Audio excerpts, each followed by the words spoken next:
Composition 11, Unit 3 is about personal and cultural identity. Assignment 3.3 is cultural identity, it's a poem. Assignment 3.4 is symbolism, it's a paragraph. Assignment 3.6 is about meaning through performance and language, and it's a paragraph and an outline. Assignment 3.3 is about cultural identity. Before you begin Assignment 3.3, click and read the links on personal identity and cultural identity, and understand the vocabulary: personal identity, cultural identity, collective identity, stereotypes, and colloquial language. Assignment 3.3, the vocabulary and the definitions are here, but they're also in your Moodle account. Personal identity is the concept you develop about yourself. It's how you feel about yourself, and it evolves over the course of your life.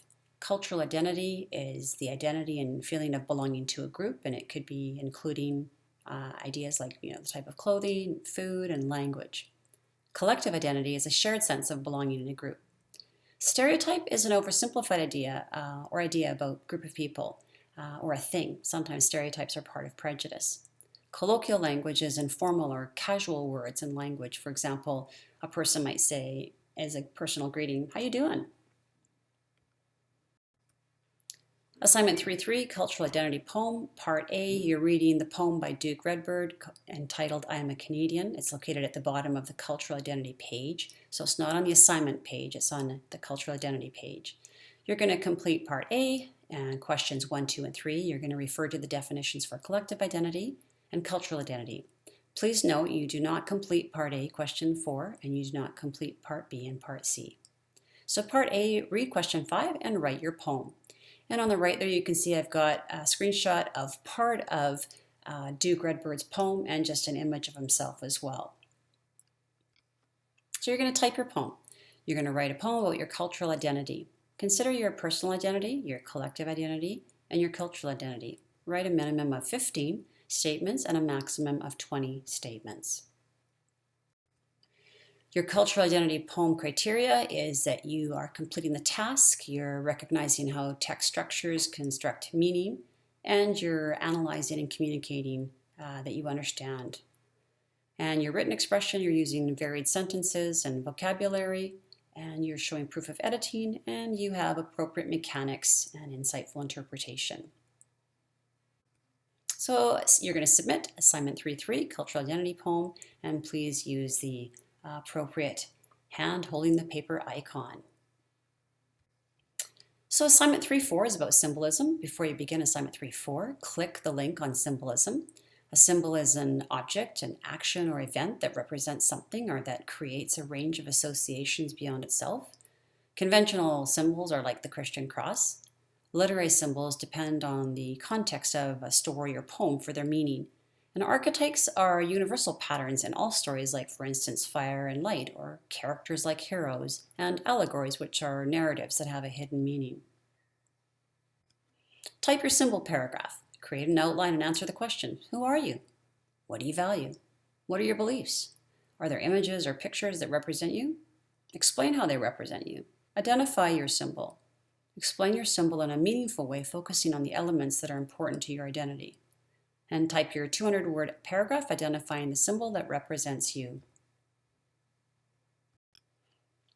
Personal symbol paragraph criteria. Again, you're looking to complete the task.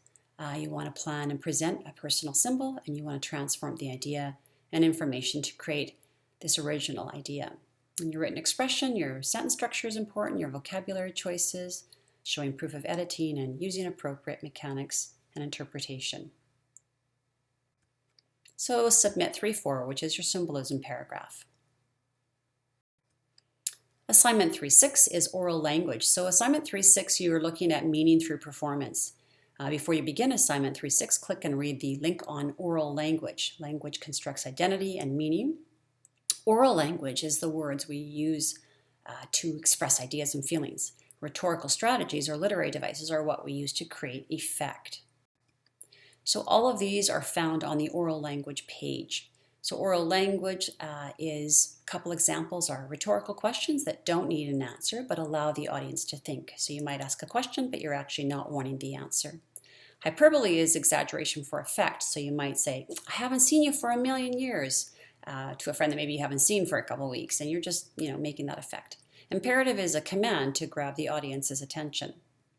Types of language. One is colloquial language, which is conversation or casual language.